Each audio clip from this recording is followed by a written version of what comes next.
તો એક મોટા સમાચાર અમદાવાદથી મળી રહ્યા છે, જ્યાં કુખ્યાત એવા ધમા બારડ પર ફાયરિંગ થયું છે। જ્યાં હકીકતમાં ધમા બારડ અને ક્રાઇમ બ્રાન્ચ વચ્ચે ઝપાઝપી થઈ હતી અને ધમા બારડે પિસ્તોલ લઈ લેતા પોલીસે ફાયરિંગ કરવું પડ્યું। ક્રાઇમ બ્રાન્ચના પીઆઈએ ફાયરિંગ કર્યું તેવી પ્રાથમિક વિગતો છે। પોલીસે ધમા બારડના પગમાં ગોળી મારીને સ્વબચાવ કર્યો છે। હાલ ધમા બારડને સોલા સિવિલ લાવવામાં આવ્યો છે। ધમા બારડ હત્યાની કોશિશના ગુનામાં વોન્ટેડ હતો અને ગુજરાતમાં જ અલગ અલગ 26 જેટલા ગુનામાં તેની સંડોવણી હતી। અગાઉ તમને એક વિડીયો યાદ હશે અમદાવાદના પૂર્વ વિસ્તારનો, જ્યાં કેટલાક લોકો સરેઆમ ગાડીમાં તોડફોડ કરી રહ્યા હતા અને જે તે સમયે ત્યાંથી એક પીસીઆર વાન પણ પસાર થતી અને પછી પોલીસે ધમા બારડની શાન ઠેકાણે લાવી હતી। એને લંગડો પણ કર્યો હતો રિકન્સ્ટ્રક્શન દરમિયાન। પછી હજુ પણ એની આ જે કુખ્યાતગીરી છે ચાલતી રહેતી હતી। ગુસ્સી ટોક હેઠળ પણ તેને ઝડપવામાં આવ્યો અને હવે તે જુઓ કે પોલીસની સાથે હતો। પોલીસના જાપ્તા હેઠળ તેણે પિસ્તોલ લઈ ત્યાંથી ફાયરિંગ કરવાનો પ્રયત્ન કર્યો।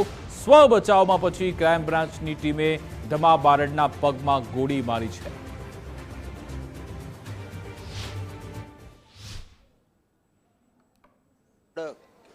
કુલ 26 ગુનામાં સંડોવાયેલા હતા અને કેટલા દિવસથી કૃષ્ણનગર પોલીસ સ્ટેશનમાં 307 મુજબ વોન્ટેડ હતા।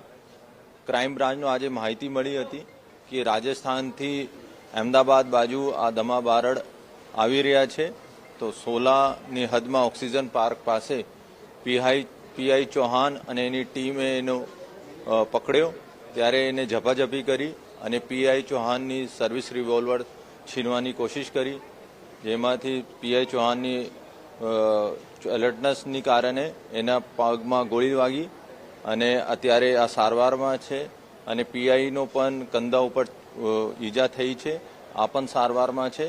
પર કોઈ અત્યારે જો આગળની પ્રક્રિયા છે અત્યારે ચાલુ છે। 7 વાગ્યાનો આસપાસનો બનાવ છે અને ધમા બારડ અત્યારે ખતરાથી બહાર છે।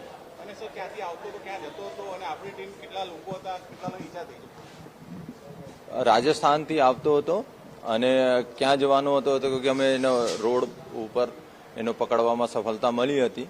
અત્યારે પૂછપરછમાં જાણવા મળશે અને કુલ પીઆઈ ચૌહાણ જેના જોડે વધારે માથાકૂટ કરી હતી, ઝપાઝપી કરી હતી અને એને પર હાથમાં ઈજા વાગી છે।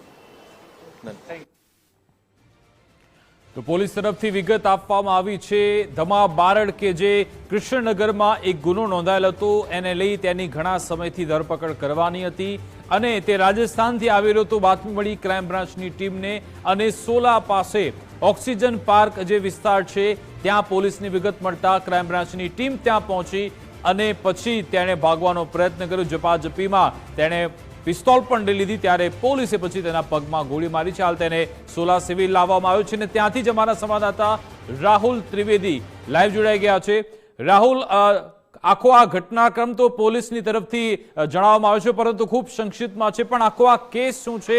અગાઉ સમાચાર આવ્યા હતા કે ગુસ્સી ટોકમાં પણ તેની ધરપકડ થઈ હતી અને રિકન્સ્ટ્રક્શનના પણ ઘણા બધા વિડીયો આપણે જોયા, તો એ ક્યાં નાસ્તો ફરતો હતો, પોલીસને કેવી રીતે વિગત મળી અને આખો આ ઘટનાક્રમ શું હતો?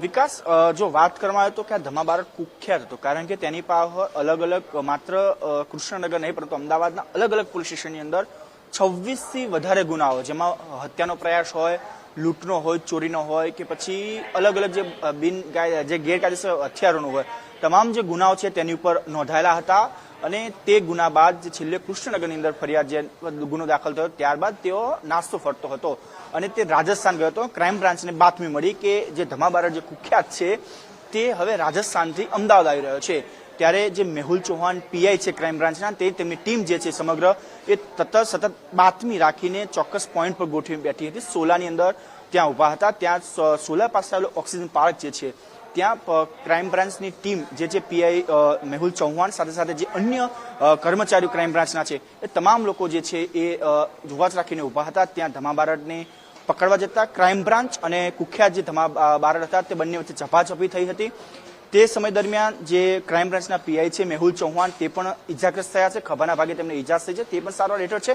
સાથે સાથે બચાવ કરવા માટે જે પ્રકારે ભાગવાનો પ્રયાસ જે છે ધમા બારડ કરી રહ્યો હતો તે ધમા બારડને રોકવા માટે પોલીસ ક્રાઇમ બ્રાન્ચ દ્વારા પણ જે છે એ મેહુલ ચૌહાણની જે સર્વિસ રિવોલ્વર છે ત્યાંથી ગોળી છોડવામાં આવી હતી, તેના પગમાં વાગતા તે શાંત થયો હતો. ત્યારબાદ ક્રાઇમ બ્રાન્ચની ટીમ જે છે તેને સોલા જે હોસ્પિટલ છે ત્યાં સારવાર અર્થે લાવવામાં આવ્યા હતા. સાથે સાથે જે પીઆઈ મેહુલ ચૌહાણ છે તેમને ખભાના ભાગે ઈજા થતા તેમને પણ હાલ સોલા જે સિવિલ છે ત્યાં સારવાર માટે ખસેડવામાં આવે છે. તે બંનેની હાલ સારવાર છે. બંનેની સ્થિતિ જે છે હાલ સ્થિતિ જે છે એ સામાન્ય જોવા મળી રહી છે. પરંતુ જે સમગ્ર ઘટનાની જાણ થતા ઝોન જે 1 ના જે ડીસીપી છે તે પણ અહીંયા પહોંચ્યા હતા. સાથે સાથે જીસીપી જે છે શરદ સિંઘલ તે પણ પહોંચ્યા હતા. સાથે સાથે ડીસીપી છે તે પણ અહીંયા પહોંચ્યા હતા. એસીપી તમામ જે ઉચ્ચ અધિકારીઓ છે ખાસ કરીને ઝોન 1 હોય કે ક્રાઇમ બ્રાન્ચના હોય તે તમામ લોકો અહીંયા પહોંચ્યા હતા. હાલ બંનેની જે છે સારવાર ચાલી રહી છે. અચ્છા, એટલે રાહુલ આમાં આપ વિગત આપી રહ્યા છો કે એક પોલીસ કર્મીને પણ શું આમાં ઈજા પહોંચી છે?